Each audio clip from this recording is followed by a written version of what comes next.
Hi Janites, and welcome back to the What the Austen podcast. In this episode, I am joined by the wonderful Shannyn from Wisteria and Lace. Shannyn is a historical costumer. She makes wonderful outfits from all different time periods, one of those periods being the Regency-era. So I thought it would be fun to get Shannyn on the podcast to talk about Regency gowns in Jane Austen adaptations. So a topic that actually one of my listeners requested. So thank you if you're the person that requested this topic. Great topic idea. I will say that just because of the topic, it may lend itself more to the video format. So I know not everybody watches on YouTube, but this might be one that you choose to watch in video form, just so that you can see the dresses we're referring to. But I know a lot of my listeners have seen so many of the adaptations anyway, so you likely already know the ones that we're referring to. But I'm really excited for this topic today, and let's get into the episode. We are going to talk all things Jane Austen adaptations, and particularly about the costuming. So we're talking gowns, we're talking dresses. I'm super excited for this. In terms of like historical context, I think everyone listening knows, not necessarily my expertise, but Jane Austen adaptations, I'm a little bit more hot on that. So I'm super excited to do this with you, Shannyn. So excited. I'm so thrilled to be here. Absolutely. So what I ask all my guests is, what got you into Jane Austen originally? I was on a classics kick when I was younger. I would say like around 13, I would read, like it was like the gateway drug was like Little Women. Do you know what I mean? It would start with like classics for children, and then I was just very interested in Austen. I think I may have seen one of the adaptations before when I was much younger, but I didn't really remember it. And so I just started with Pride and Prejudice.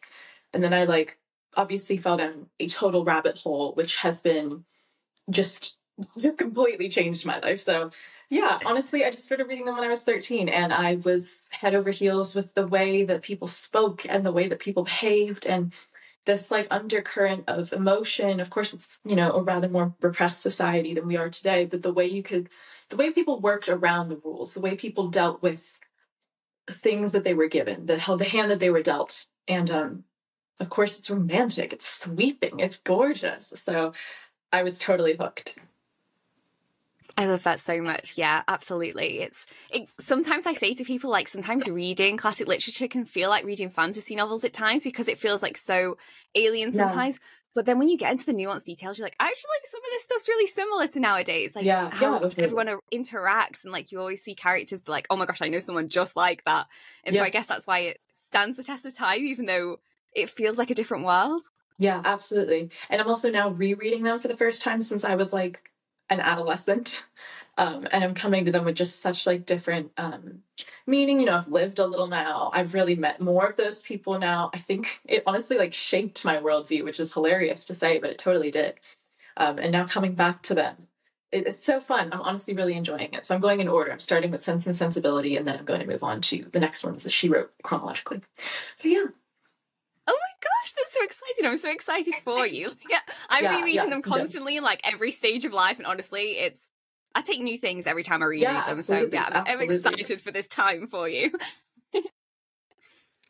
It would also be really good to hear about, you know, how you got into fashion and costuming and everything like that, because that in itself is like its own segment of the Jane Austen community and also like the historical community, right?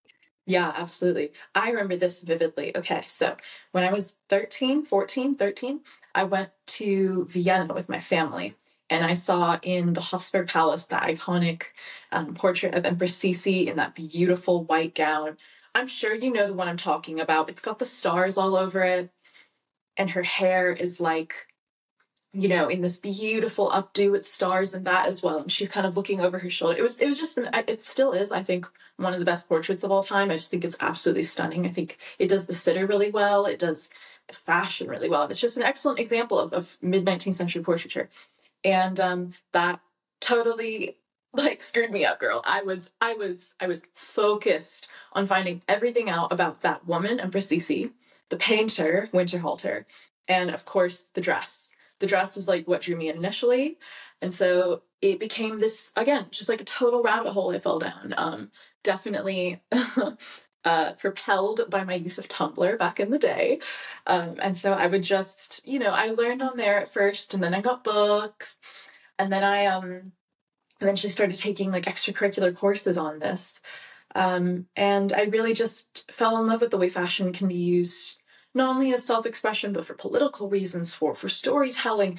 The way it's a total art form in and of itself, and people really underrate it. I think now it's getting more of serious respect in academic circles, but also in popular culture for sure. But I still think we could take it further. It's such a rich medium for anything, really. And so then in college or university, I started a history degree, an art history minor, and I basically the way my course worked was that you were pretty much allowed to kind of write on whatever you wanted at the end of each course. So every time I had a history course, I would talk about an aspect of the fashion in that era, right? So, when I did Tudor history, I analyzed, Queen Elizabeth's gown with eyes all over it. I did my senior thesis on the political significance of British royal wedding dresses and the image of Britannia mixed in them. Really fascinated with politics and fashion generally, and how you can project a certain image. But yeah, that's basically how. And then how I got into actually sewing the stuff, is I took a class in high school of just like costuming for like the theater, right?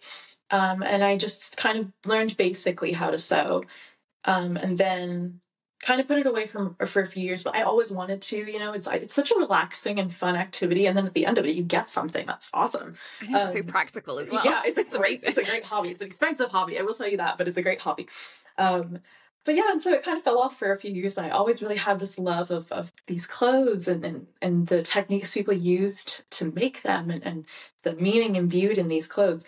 And so over the pandemic, I was like, girl, life is short. Let's be your own period drama heroine. And so I was like, you know what, fine, I'll just start making these clothes. Literally, life is too short. That's why I was just like, why not? And then, of course, there's an incredible community online of people who already do this, which has been really, really fun to kind of delve into and get to know people and all that good stuff. So yeah, that is how. Oh my gosh, what a journey though. I love that. That's absolutely incredible. And it's really interesting to see you doing like the academic side, and then also it being like this hobby that's like built on top of that. And yeah, wow, yeah, amazing. And also just like what an incredible skill. What you're wearing is beautiful, and like all the other stuff you share on Instagram, I'm always just like, oh my gosh, like how amazing is that? And I get that it's expensive, but also what a blessing to be able to make clothes that you actually want to wear, right? Because honestly, girl, it's so easy. No, you could so do it. You just stick with your like McCall's learn to sew patterns. Like you cut Regency specifically is so easy because it's mostly rectangles, and then like a slightly different shape for a sleeve. So really, if you did want to get into it, get some cotton. Like you can even hand stitch that because it's really quite relaxing, and it's just straight lines, so there's no serious tailoring involved. Well, sometimes for Regency. So like if you wanted to, you could. I really believe that. I really do. I love this. Next year this there, maybe this is what I'll do. I'll just start making my own clothes. I'd love that. Yeah, exactly. I actually do have a dress being made, like an empire gown, because I'm going to the Bath Festival and the Jane Austen Festival. So yes, the excitement, the clear I will see you, girl. I will see you there. We'll be there together. So yeah, I'm really excited for it. That'll be my first ever one as well. So I'm like super excited. Don't know what to expect. Don't know what I'm going to look like in it, but for sure, hit me up before and we will hang. It's so much fun. It's so much fun. So excited. Yes, absolutely. That would be amazing. But I love that. Yeah. And I just think, I think you're like the perfect person to talk about this, because I thought how fun would it be to chat about some of the dresses, gowns that are in the Jane Austen adaptations, because we actually have so many adaptations now. So we have so many examples of different dresses. And then also I feel like across the different adaptations, sometimes they take different approaches, which I think is worth discussing as well. So shall I start with what my favourite adaptation is and my favourite dresses? Okay. Give it to me. So Give it to me. This is the one that I'll talk forever about. I want to be like, oh my God, here she goes again. So I don't know if you've seen this one, the 2009 Emma adaptation. Mm-hmm. All of her dresses, incredible. Yes. They put her in a lot of pink, which I kind of love. And I feel like people go for a lot of pink when it comes to Emma anyway. You see that with the Gwyneth Paltrow one as well. Particularly The pink one, this is what she wears at like the Box Hill scene, so it's quite dramatic. But obviously she's also in that moment, she's like really flirtatious and everything, so I love that they put her in this pink colour. But this dress in particular is that classic Empire dress, right? Which is like iconic for Regency.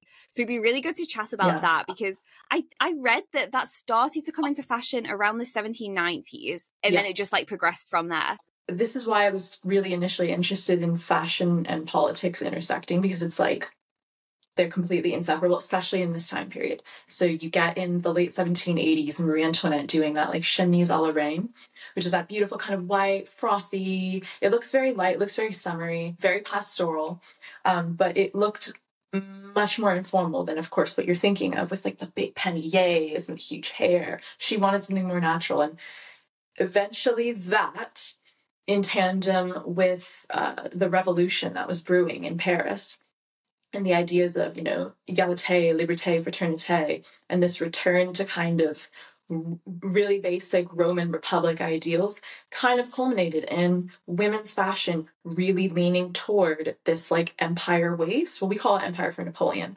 and his empire. But this risen waist that kind of gives you the illusion of like a column. Like I'm kind of wearing one right now. This is like a modern version. I made it. But yeah, it does kind of make you look like the column, you know, high up, you know, like you're almost like a plinth. And then you kind of go down from there. And they're really, really drapey at first. And they have this really, really sensual quality. They're really quite sexy. I think Regency is underrated in terms of sexiness. It really is, y'all.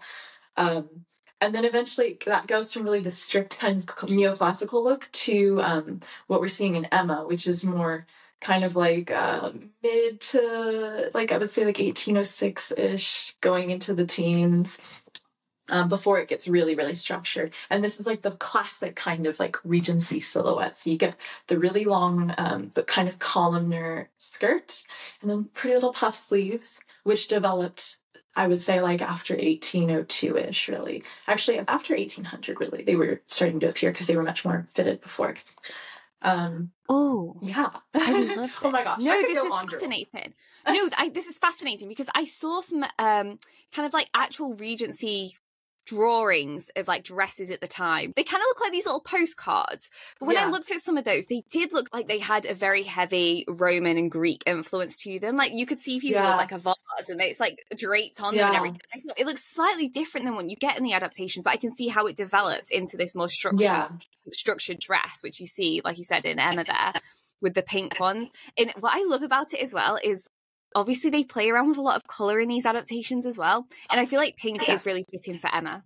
It so is. I so agree with you. It's a frothy, very feminine. I mean, you know what? I'm bringing my own modern perception of that color to it, but so is the costume designer. That's what we're affiliating it with, you know? So you get these absolutely beautiful little, like, you know, sprigs of flowers, and the little ribbons as well are very detailed, if you actually can find some photos of those. If you see with that kind of more yellowy toned flower dress, they often put this like dark blue, like a rich dark blue pinafore over the top. The color palette there as well, like that pretty like pale yellow, some navy blues.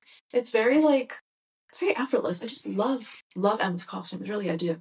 But I also love as well that they always put her in these kind of long sleeves as well, and I think that shows like obviously her father's paranoia that she's like gonna get sick. So like every time that she's out like walking, she's always in these like long, she's got like a long top underneath. Was that quite common that people would layer in this time period with like shirts and in long sleeve tops? Absolutely. So there's this thing called a chemisette, which you can see in a lot of Austen adaptations, sometimes taken to an extreme, as we may talk about later. So like I would not wear this neckline during the day. I would probably be wearing something like this, but with this like kind of dicky underneath. So it's like a vest. It goes over your shoulder like that. And then it ties underneath with maybe some drawstring. And it has pretty little ruffles. You see them a lot in the Emma 2020 adaptation with these pretty little ruffles here, and that kind of just made it more appropriate for day wear. But also it looks to us like very modern, like literally wearing, you know, a kind of t-shirt underneath like a shorter sleeved shirt. And that totally is accurate. You could have totally done that. So technically she might have worn something slightly higher necked here with that under the chemisette, but it's still really cute. I really like it. So usually if you're out every day, you would be a little bit more covered up, and it's only kind of at balls or evening wear that you would then be like a bit more exposed, which I think we do see with a lot of ball scenes. Like, people tend to have more flesh on show. I think we even see that with like the 1995 Pride and Prejudice as well. Like, they have a lot more flesh on show than they do, like, usually. Like, they'll often seen wearing long sleeve dresses. Were gloves, is that accurate to the time period then? People wearing these, like, long gloves? Oh, yeah. Oh, yeah. I think it's so chic as well. People would have worn gloves a hell of a lot more than they do today. And actually, I was at a ball with the amazing, shout out, Zach Pinsent. It was, like, really, really hot in the room. And I was thinking, oh my gosh, should I take off my gloves? And I asked him, and he's like, well, I mean, you can, but even at the time, that's kind of like a bit dirty. You're relying. I mean, this is a time when hygiene isn't quite as ubiquitous as it is today. I mean, people still bathe. But like, you know, you're relying on everybody around you to also have kind of hygiene. So if you're sweaty and clammy and you take off your gloves and then you touch somebody else, you know, there's also an element of that in there. So you would keep them on for propriety first. 2 for the look, girl, and 3 slightly also for hygiene. You know, it's a dirtier world than it is today. So that's a very kind of interesting aspect. So you would have worn gloves all the time during the day, not at home so much, but like if you go out, you would have worn gloves. At balls, I love you that, would have worn gloves. Yeah, well, that's actually such a great point. I think a lot of people often think that people were quite like reserved in like the way that they were like physically intimate with people, but actually, if you think about it, you're probably touching way more strangers back then than you do now, because you're dancing with different people constantly. You're constantly touching people. Absolutely. Whereas now, like, we're not always touching each other. No. I mean, honestly, people are like touch starved now. They go to the Aesop store to get their hand touched, you know? Like, it's crazy out there. So, and I have my nails done. It's just like physical. I'm like, oh my gosh, this is intense. Yeah. Brought up the other Emma adaptation. That was kind of like groundbreaking, right? Like, I know we have like Bridgerton and everything now, which obviously has really pushed Regency attire. Like, it seems to have just like blown up since then. But the Emma was a little bit more, I don't want to say risque, but it kind of was in the sense that things were a little bit more out there than they are in Bridgerton, right? Some of the outfit choices, I mean, even that, the dress that she wears to Miss Taylor's wedding, it's like that, you know, it almost looks more costumey, I think, than it has done in other adaptations. That's interesting you say that, because this is widely considered to be one of the most accurate adaptations in terms of costuming. There are so many elements of this movie that are just like totally accurate to the point where they're copying dresses from, you know, the Victoria and Albert collection. The Kyoto Costume Institute is that pink gown. This is like a classic kind of, people in the historical costuming community, this is like our bread and butter, this dress. Everyone loves this dress. And then Emma 2020 came out, and they recreated the dress, and it was just such a lovely ode to the period, but also, again, they're showing how they really respected the era. Like, it was so much fun to watch as somebody who does actually really love detail and accuracy, and I totally get storytelling. Oh my god, I'm not a snob, okay? Like, I actually don't mind Bridgerton. I initially was like, what is this? But I actually love Bridgerton. But like, this dress is it's completely accurate. Like, they recreated it to a T, from the fabric to the beautiful little trimmings on the Empire bust line, to the beautiful sleeves. I mean, it's so interesting to see in a modern film with, you know, a digital camera, something that actually really looked of the time. The hair is really accurate. So she wears a lot of hats as well. Was that quite common? Because I feel like a lot of people are under the impression that obviously bonnets was like, that was like the number one thing that you'd wear. But I actually did read somewhere that hats and just like unusual headpieces were actually quite common. Oh yeah. People loved things that look vaguely like turbans. People, of course, loved bonnets. People, of course, loved things that kind of look like a beret. And I'm forgetting the name for them right now, but they look a bit like a beret, and they're not called that. But to us, there's actually a wide variety of headwear. And even within bonnets, you get totally different shapes as well. So like, there's the poke bonnet, there's, you know, more of a sun bonnet. There's kind of a thing called a shako, which is more military inspired, which looks more like a military kind of hat. And it's just so fabulous to see so many different accessories finally being used, and also they're quite colorful. Complementary color in the bonnet as opposed to the dress. Like, the accessories on this movie are so good. So good. Oh. So that would be interesting as well with accessories, just because we're on that topic. In the latest Persuasion, the Netflix adaptation can I send you a photo of these hats and let me know? Because I was like, is this accurate? Some of their outfits, I don't know if they're accurate either. Yes. Because they look quite unusual. And I said that people wore something like berets. They were called tams. I've remembered the word. Because I think that they were trying to reference with Dakota Johnson's hat something like this, but they did it really weirdly. And also just, I think the hair throws a lot of people off. Like, and the maybe lipstick. Regency, The lipstick throws me all the time. The makeup. Like the purplish lipstick. Styling was really weird, I gotta say. I think the reason people didn't like Dakota's costuming is because it just looks 1910s. So later in the 1910s, or even mostly in the 1910s. I mean, you kind of started around like 1909. You get that, again, the Empire silhouette. But it's much more slim. It's much more like hugging the body. And also, this is like more Edwardian styling. It just really is. It's just super weird that they chose to do that. The colouring as well, right, gives me more like Victorian Edwardian feel as opposed to, I can't say for sure, but when I'm looking at like photos of like Regency dresses, like those little postcardy ones, pastels seem very popular. So you see that in a lot of the adaptations as well. I think one that stands out to me is the Northanger Abbey version with Felicity Jones in. Have you seen that one? Yes, I love that one. And I love that they look their age in that one as well. Like, it's youthful, it's colourful, especially Isabella's costumes. Like, she looks like somebody who would be trouble and like a playful and flirty. And a good like reference there to like that military style that you were on about as well, because some of the coats, they do kind of look quite military. Yeah, totally agree.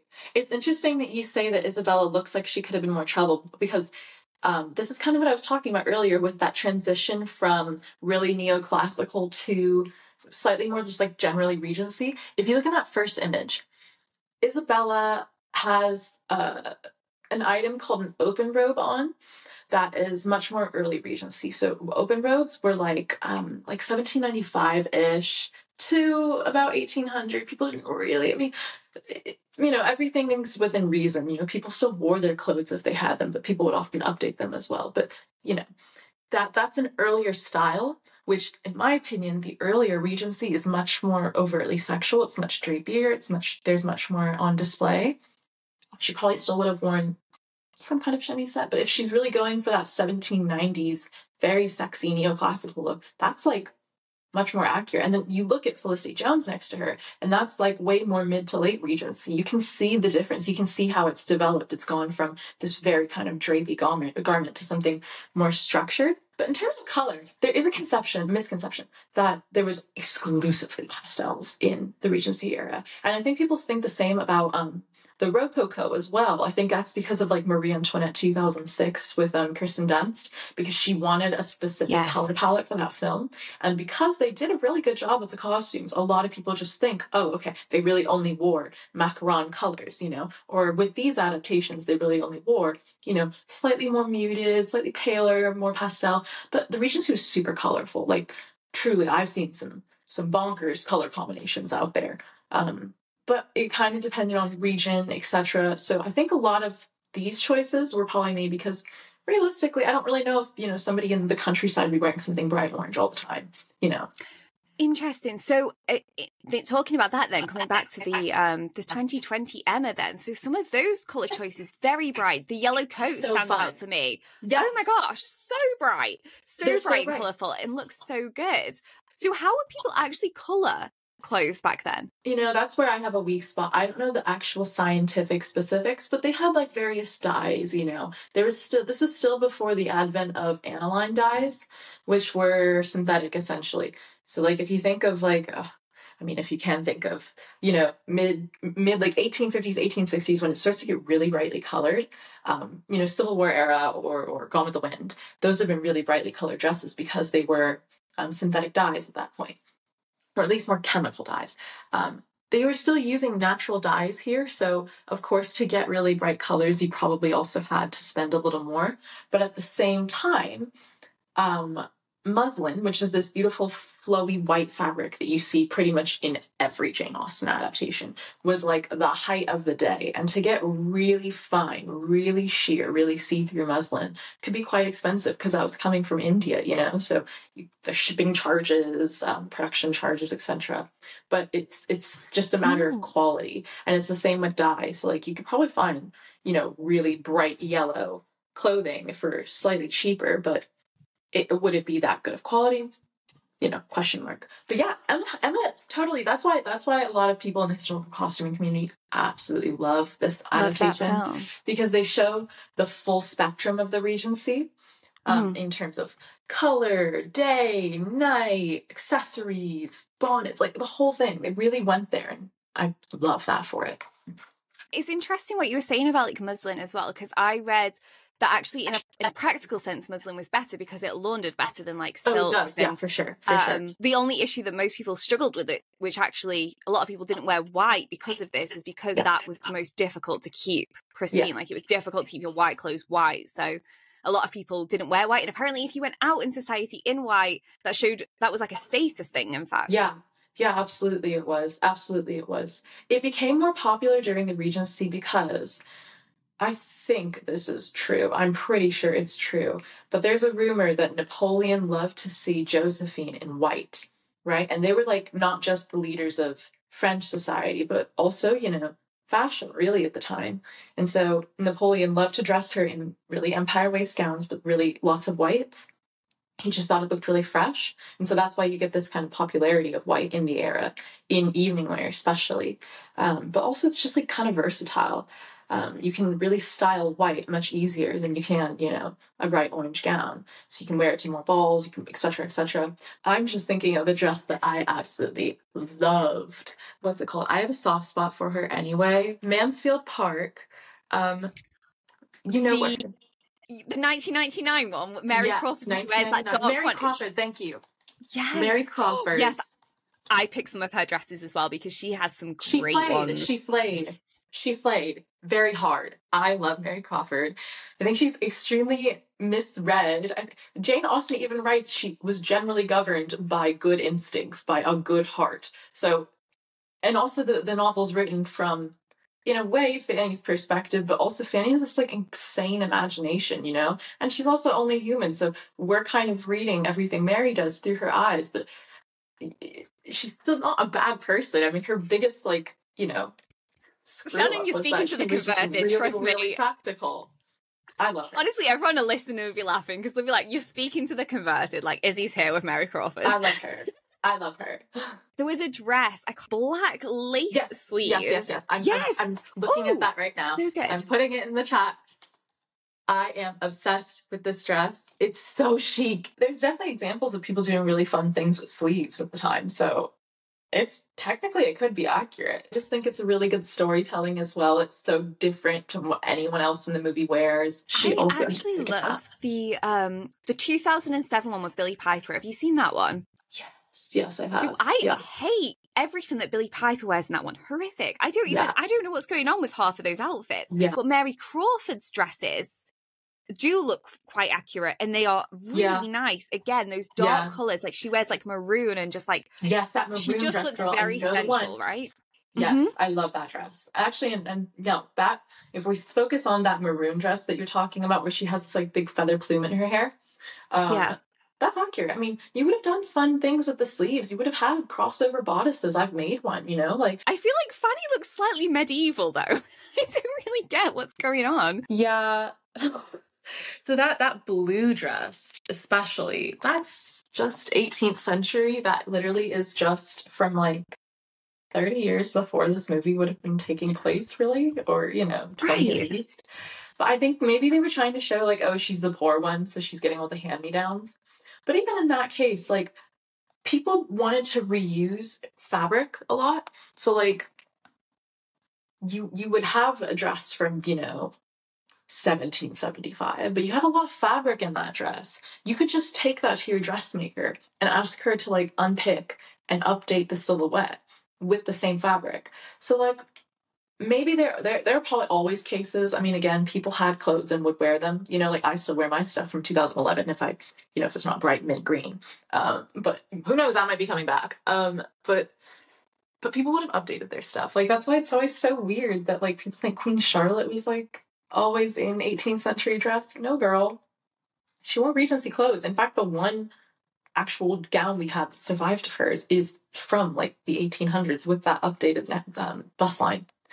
I don't know why she's wearing that. it looks weird. And also, girl, put your hair up. Why is your hair down and scraggly, girl? Just doesn't look good. Not funny to say, right? Does not look good. And I just find that really confusing, because I'm like, clearly, and maybe you're right, though. Maybe it is that sense that it's like they couldn't afford to change it. And that brings me on to another film that people have speculated this about as well. And that's how Mr. and Mrs. Bennet are dressed in the 2005 Pride and Prejudice. Yeah. Because apparently theirs is like a decade earlier. Yeah, it's like way earlier. They do that with old people a lot, which I think is really offensive. Ageist. Like, you guys, just because you get older doesn't mean you don't want to, like, look right. I don't know. I just think that's so weird. But you're so right. They totally did that in 2005 Pride and Prejudice. In general, this is a great film to think about. I read a fantastic article that I will link below, guys, so that you can go and read it if you want to. But it was basically talking about why a lot of the costuming is not consistent with Regency-era, how a lot of that was maybe Joe Wright's choice because he didn't actually like the Empire silhouette. But there was a great point in this article that said, I have a much bigger problem with the inconsistencies of the silhouette and what those inconsistencies imply for the world building. If the costume deviates from history, I think it's important to build a coherent costuming, both in aesthetic and silhouette. And I think that's super interesting, because I didn't realize till I read this article that it's so mix and match, because I actually thought, I don't know why, I just assumed that all of it was off and they just come up with their own styles. But actually, there's some costuming that is pretty accurate and some that's way off, some that's of different time periods. So I would love to hear your thoughts on this, because I'm not fully clear on what's accurate, what isn't accurate. I mentioned earlier, there's a hilarious Frock Flicks article, which I will send to you, called "The Mean Girls Just Dress Better" in Austen. And it's true. But for many reasons, they're supposed to be richer characters. They're supposed to be, more in society, et cetera, et cetera, et cetera. But at the end of the day, they get better costumes, in my opinion. And this costume that Caroline Bingley is wearing is such a good example of what we're talking about generally. So, like, one, that is clearly Regency. She's got that really high bust line. And also she's got some drapery as well. I mean, it looks quite modern to me in a way, in a sense, but also it actually is of the time. People would have worn really, really quite sexy dresses. So that's like very like strictly like 1800, you know what I mean? Like really, really of the moment. And then you look next to her immediately. Look at her waistline. Where is your waistline, girl? Why is your waistline down there? It's trying to be, I think, 1790s. Because, you have to transition to get up there. You didn't just go from big panniers down here at your hips to just randomly being up there. I mean, it did raise throughout the 1790s. It's quite odd. I don't know what else to say. It's just really strange. And I love that beautiful brown dress, but that classic brown dress that she wears while she's reading the book in the opening scene. Yes. Again, really 1790s. But like not. Interesting. They pick and choose really random things to highlight from their era. And then I think also Jane Bennet, she often wears more accurate dresses than Elizabeth does. And I don't know if this was a choice for styling Keira Knightley in particular, just like what dresses would be more flattering to her body shape. Yeah, absolutely, absolutely. I mean, I think Keira Knightley's also, I hope this isn't like mean, but she's quite small-chested. So in the Regency, she wouldn't really have that much to kind of prop up in a sense. Sorry if that's mean. But you can see with Rosamund Pike in this little thing I just sent you. Rosamund's in like, late 1790s. That looks like something from the era. What the hell is she wearing, girl? What is Elizabeth Bennet wearing? I mean, I love it. It's very romantic. It's very, it's giving me 2022 Persuasion again. Like, very similar. I know the one you're talking about. I can't with that outfit. This is like maybe slightly more accurate because in the era you would have had an overdress. Say that brown dress was like an overdress, right? That white would have been a chemisette, but you probably wouldn't have rolled up the sleeves, maybe unless they got really hot and you were like in the privacy of your home. But just the way that brown dress looks just doesn't look like other overdresses from the time. I feel like her costumes in this are like the equivalent of 1995 Pride and Prejudice when Colin Firth comes out of the lake in a wet shirt. Iconic. Do you know what I mean? Rather than like strictly period drama. which I don't mind Yes. because it totally swept me Yeah. off my feet as well. Like, girl, I love this movie. I think they do lean into the fact that it is meant to be more cinematic. Also, I feel like they really push that Elizabeth has to blend into the landscape in terms of like natural colours, and which I love. Don't get me wrong, I'm all here for natural colour, greens, browns, love that. But you look at the difference again, with that photo you've just sent. The difference between Jane, who looks like she's at a ball, and Elizabeth, who looks like she could just blend in to a meadow. It's it's really interesting, the colour choices for them. Is way more historically accurate for the 1790s. Like, I have made a few dresses that were basically, it was just a drawstring under your breasts and then a drawstring at the neckline. So you would have this kind of like gathering here, so that's like accurate. And those sleeves, those straight sleeves are like way more 1790s. That looks like a day dress, girl. I would have put on something a little nicer. Come on. Like, look at your sister. Well, I mean, she's like a sister in comparison. She looks regal. Yeah. It's just, I don't think Elizabeth would have been wearing stuff when her, 5 years ago, from 5-10 years ago, that her sisters, you know what I mean? Like, you wouldn't have that consistent of costumes. No, and I also read that about like the Bennets, Mr. and Mrs. Bennet as well, because apparently, having the correct silhouette was social etiquette. Like, it was it was beyond. It was like beyond, I want to be fashionable. It was more like, it actually upheld your status in society, which I get that, they're struggling for money, but, they're still landed gentry. Like, they still would show up to society in the correct clothing for the time. Absolutely. And also Lady Catherine, her costuming seems a little off to me. So why would she not be in the correct clothing? Oh my God, especially her. This is like my issue with, they do this a lot for older characters. I think it's so offensive. They would have still wanted to look nice. Older people just get older. They don't want to look horrendous and 20 years out of date, Like, I don't get why they did that. Especially Lady Catherine. She's rich. She's really rich. She would absolutely have been decked out to the nines in the finest, of the moment, Regency fashion. I don't know why they put her in, like, full 1770s. I was like, girl, wrong. One of my favorite costumes ever, I think, is this one that Lydia Wickham wore in Death Comes to Pemberley. It's like this beautiful red crossover bodice. But I think if you scroll up in our chat, I think it's the same one that Caroline Bingley wore in 2005 Pride and Prejudice. Because they often do reuse these costumes, and it looks basically the same. I just love that dress, though. Similar. I think a beautiful red wrap bodice. Oh, beautiful. Okay, I want to talk about some outfits that I really dislike. Give them to me. I'm ready. Okay. Anything that Anne Elliot wears in Persuasion 2007, they just don't do it for me. I'm so sorry. They really don't.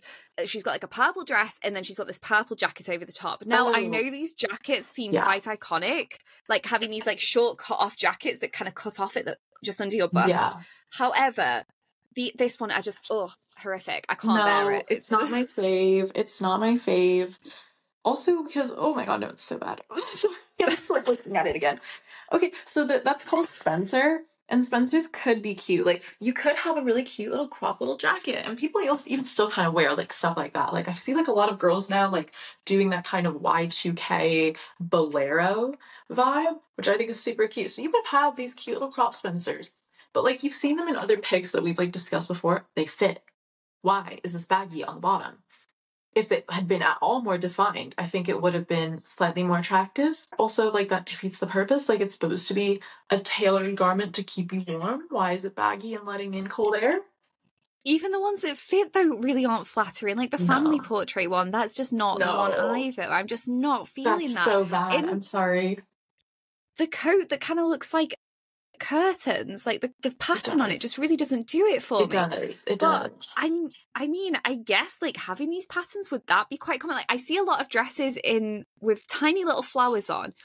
Would you have fabrics that had patterns on like that? Like any kind of pattern? Absolutely. They would have, they're called like sprigged, so they would have been maybe embroidered in. Sometimes they're actually woven into the fabric. But and paisley, like paisley, that was pretty popular in the middle of the 19th century. But there were a few kind of more Indian-inspired elements that you would have seen in the Regency.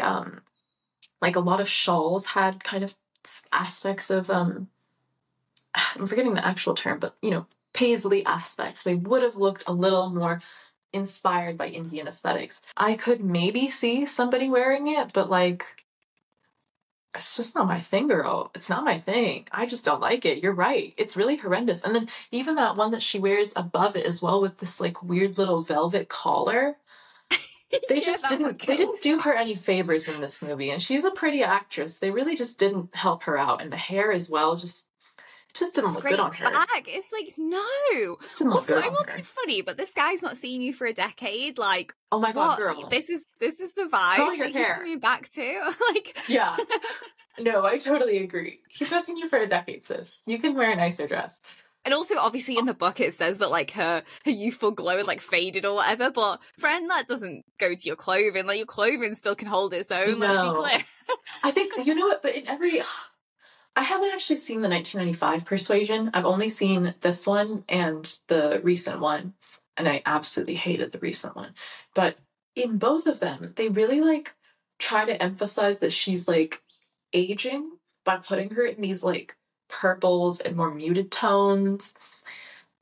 And like there weren't really any like rules about like color as you age. I mean, debutantes like in high society would have worn white, but that's just like a purity thing. Do you know what I mean? It was a purity and a wealth thing, of course, because it was quite expensive to keep wearing something that'd get really dirty really quick.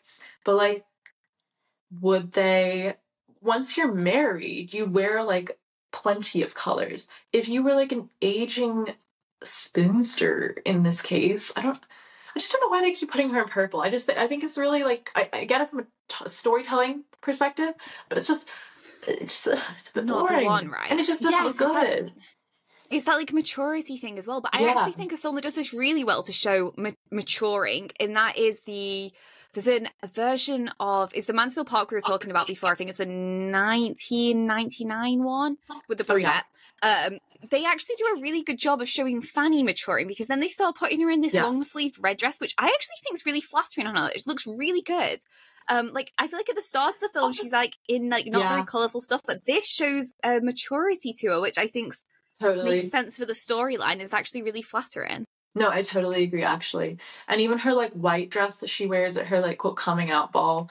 I mean, interesting little tassel right in the middle. But that's very much so, like, what you would have worn at a coming out ball. You would have looked young and fresh and white and, you know, and pure, you know, that kind of thing. There's a whole separate conversation behind that. But I love that red dress. I know exactly what you're talking about. Are there any other ones that you want to show me, that you want to chat about? Oh, my gosh. So, one of my favorite costumes, Caroline Bingley in 1995 Pride and Prejudice has this orange number, and I think it is fab. I think it's so fun. It's so... The Mean Girls just wear better costumes. They just do. They just do. Like, look how detailed that is.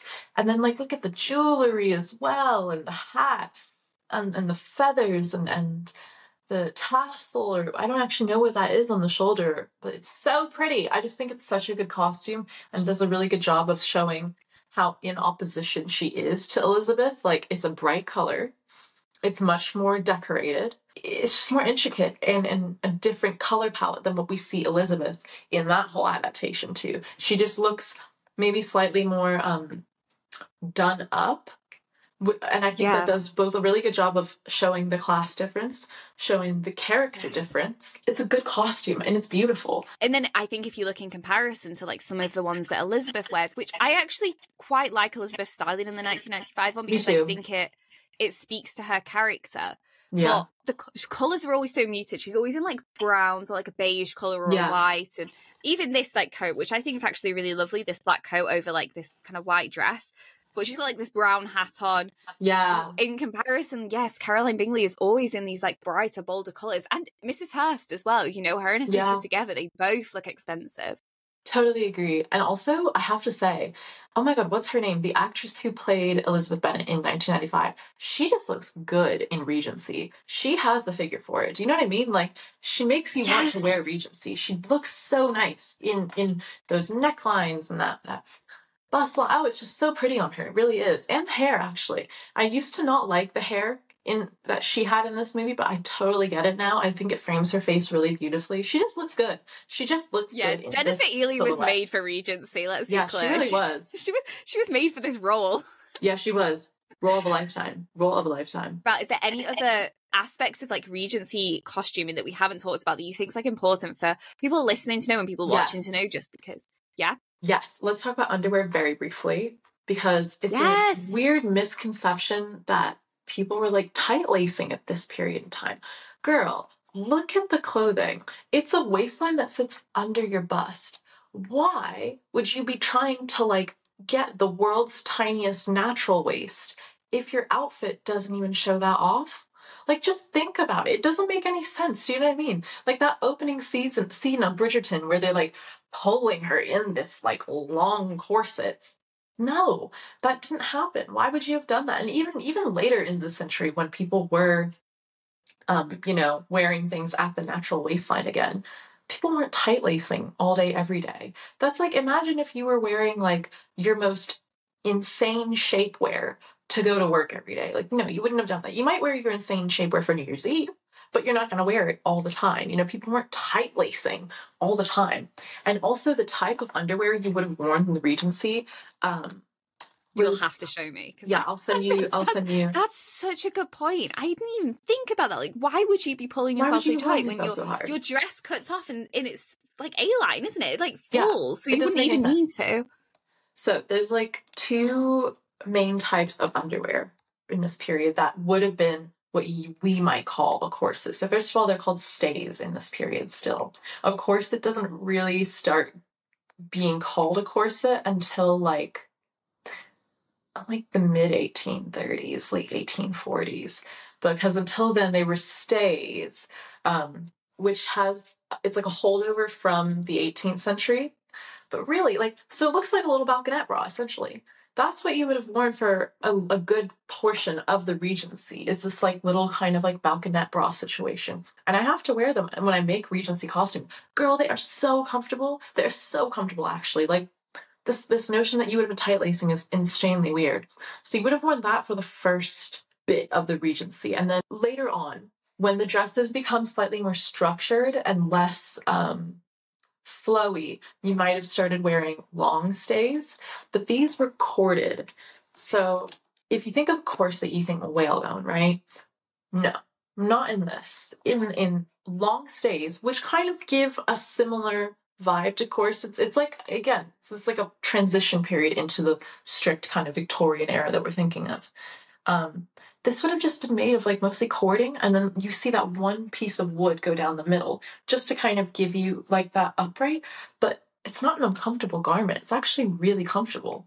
And you would have worn that over a shift, right? So think of it how like men in the 50s used to wear like the undershirt and then their shirt and then their jacket, right? Right, that's basically what you do here. You would wear something underneath, short stays, long stays, to wick moisture off your body, and also because that's the thing closest to your body. You're going to wash that the most. You don't really want to be washing your clothes all the time because it's time and effort, and expensive. So yeah, you would have worn a shift, and then you would have worn your kind of structural garment.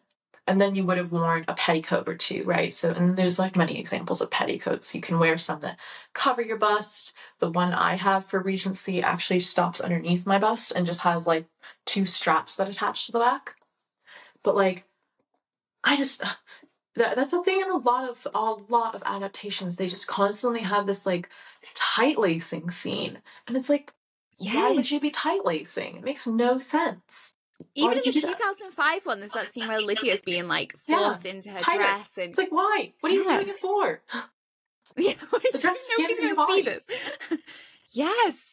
Oh, that's such a great point. And yeah, this does look way more comfortable, to be fair. But I love that what you're saying about what goes underneath as well, and that obviously means that you don't have to wash your clothes as regular, which makes so much sense. And also washing that, like your more like structured garments, would be a pain in the bum. So I can imagine being like, don't let it touch your skin. Into historically accurate like laundry yet, but I don't want to, girl. It looks hard.